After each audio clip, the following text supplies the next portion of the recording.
Chapter 8. Writing in Code. Wednesday afternoon, the 30th of August, 1939. "Looks like we're stuck with him," said Tilly. Neville picked up the cage and the parrot let out a squawk. They walked back to the clearing and Rosie came over, Tinkerbell fast asleep in her arms. "Splendid! A parrot! Can he talk? Pretty boy, she tried in a high-pitched voice, but the parrot just stared at her. "His name's Pirate," said Tilly in a weary voice, "and they've just dumped him on us. Goodness knows what he eats." Rosie peered in the cage again. "Look, there's a bag of seed on the floor behind him." She opened the cage and, clucking cautiously, she reached her hand inside. Pirate started to strut up and down on his perch. "Quick, Rose, he might peck you," said Tilly. Rosie reached a bit further, grabbed the bag and pulled it out, shutting the cage door behind her and fastening it tight. Pirate gave 3 loud, annoyed squawks. "Got a lot to say for himself," muttered Tilly. She didn't think she could ever be as brave as Rosie and reach into the cage. "At least he don't need a crate," said Neville. "Let's see where we can put him." They went in the hut and looked around. "How about up there?" said Tilly. She pointed to a big nail sticking out of the wall. "The other animals couldn't reach that high." Neville put down the cage, stood on a crate, grabbed the nail and wriggled it about. It was quite loose, so he took his shoe off and banged it back in. "Pass him up," he called out, and he hung up the cage. "The foxes won't get him now," he said, jumping down. "Who wants to see Freddie feeding?" a voice called out. It was Alec. He came into the hut, picked up the tank and took it outside. Placing it gently on the grass, he raised the lid and poked a long stick inside. "There he is! Ain't he a beauty?" Tilly peered over Alex's shoulder and saw a thin, blue-brown weaving body appear from beneath the mound of bark at the bottom of the tank. "He's 5 days old and already a foot long," said Alec, as Freddie raised his head and darted it from side to side. "See the markings on his head? They're called chevrons. Freddie's a king cobra. 1 bite and you're dead." A gasp went out around the children. "What does he eat?" said Sydney in a hushed voice. His face was very close to the top of the tank and Tilly pulled him back. Alec opened a bloody piece of rag. "He likes dead mice, but I couldn't find none, so I got him a nice bit of cow heart. See?"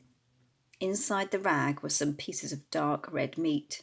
The smell was revolting. Tilly felt her stomach heave and turned her head away to watch the little girls playing with their pets. They had found some tubes and were putting the guinea pigs inside, squealing as they came out the other end. "Apple's the bravest," said Mary, "and Toffee's the fattest," said Pam, and they broke into giggles. Tilly almost went over to join them. After all, you can't cuddle a snake, she thought. But she didn't want Alec to think that she didn't care about Freddie, so she turned back as he dropped the pieces of meat into the tank. Freddie was darting his head round.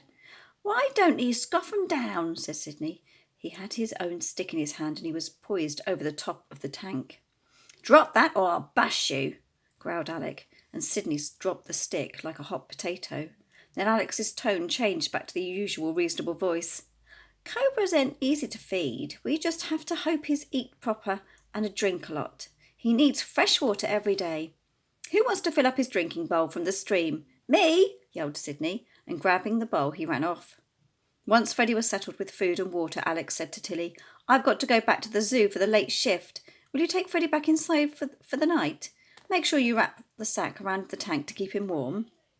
I don't know how long I can keep him going without the heat that they have in the reptile room." "What will happen to him?" said Tilly. "If he makes it to the weekend, I might be able to find someone to take him. Fingers crossed, eh?"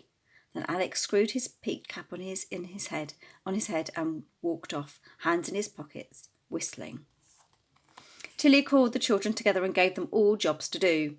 The little girls made sure the pets' boxes had clean grass, and the boy with the bow, who was called Miles, checked the tortoise's box. Rosie, keeping Tinkerbell carefully tucked under one arm, changed the parrot's water and filling up his bowl with seed.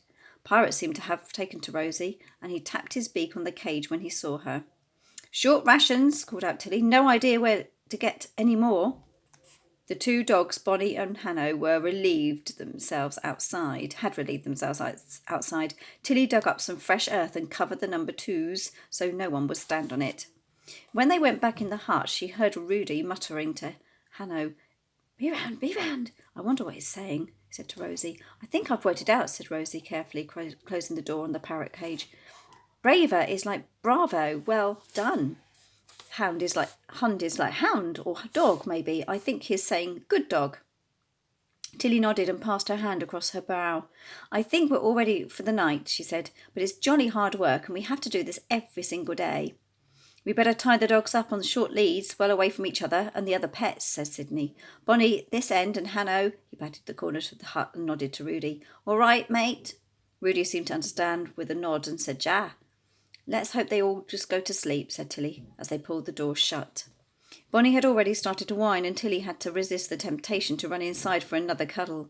She didn't want anyone else to do the same, or they would never get home for tea. She went over to Rosie and said quietly, "It's getting late and I just wanted to ask you about the zoo when we're at "Oh, I almost forgot. The rules," cut in Rosie. She called out her Megan voice. "Right, everyone, listen to me." The children gathered round where Rosie and Tilly were standing. Rudy wandered over to the thicket. He had what looked like a soldier's bugle slung over his back, and now he took it off and held it in his hand. It had a big dent on one side. "He's keeping lookout," Tilly decided. "We have to have some rules if this is going to work," said Rosie, taking a pencil from behind her ear and opening a notebook. "I've written a few down and we have to abide by them." "Who says?" called out Miles. He was quite chunky compared to the skinny Scudder boys and had already climbed most of the trees around the clearing. "Tilly and me," said Rosie in a firm voice. "It's our den and we had it all summer and it was our idea to hide the pets." Miles scowled, but he didn't say anything else. "Rule 1, Rosie went on, don't all come at the same time every day. Otherwise grown-ups might spot us and get suspicious. Tilly and I will be here after breakfast, so the Scudders come about 9:30 and..." She continued around the circle until all the children were given an allotted time. "What if we can't come? Who will feed Anthony? He gets very hungry. Mummy says he's a growing rabbit," said Mary. "Don't worry," said Tilly. "Me and Rosie will make sure all the pets have food and water. Go on, Rosie." "Rule 2. We take turns keeping lookout. If you see any grown-ups, or that snob of her on her horse," cut in Miles, "then you must whistle SOS. That's the signal to hide the pets in the den and then stand round the clearing looking as if they were just playing." Rosie taught them all SOS, and Sydney burped it out like thunderclaps. "All right, well done, everyone," Rosie called out, calming them down. She consulted her notebook again. "Rule 3. Everyone has to help clean out all the pets, not just their own, or it isn't fair. Rule 4. Everyone has to look out for each other's pets. Rule 5. Everyone has to bring some food. We're already getting very short." Mary put her hand up and Rosie gave a sigh and nodded. "What if we can't get any food? Anthony likes carrots with the skin on." Tears rolled down her cheeks. "She's such a crybaby," Miles said with a sneer. "Oh, shut up, you idiot. Do you want to stay?" Tilly burst out. "Of course. Then jolly well behave yourself." Pam put on her hand up and Tilly rolled her eyes at Rosie. "I can't remember all them rules," said the little girl in a tearful voice. "We'll remind you," said Rosie in a sharp voice. She stared at the notebook. "Rule 6. The emergency zoo is our secret. You can't tell anyone. I've invented a code so we can all leave each other messages. It's like our password. You write the words backwards." There were puzzled looks around the group, and then Sydney cried out, "I get it." He took a piece of chalk out of his pocket and wrote on the side of the hut. "I can't read that," whined Pam. "Brilliant, Sid," said Rosie. Sydney went bright red and scuffed his shoe on the ground. "This is the emergency," started Miles. "Emergency zoo," finished Mary in triumph. "Oh, I can't wait to write a code." "If we have codes and passwords, that's what we call zookeepers," muttered Neville.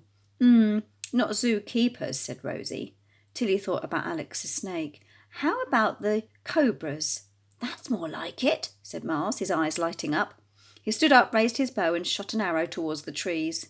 "Now let the grown-ups try and kill our pets." A cheer went up, and just as Tilly was going to shout at them to pipe down, the SOS sounded in low blasts. Looking over her shoulder, she could see Rudy blowing on his bugle, holding up with one hand, his head pointing upwards, Hanno tucked under his arm. "Oh no!" cried out Rosie. "Grown-up alert, everyone!" But it wasn't grown-ups who pushed through the thicket and into the clearing. Tilly recognised both of them. Her heart sank to her boots.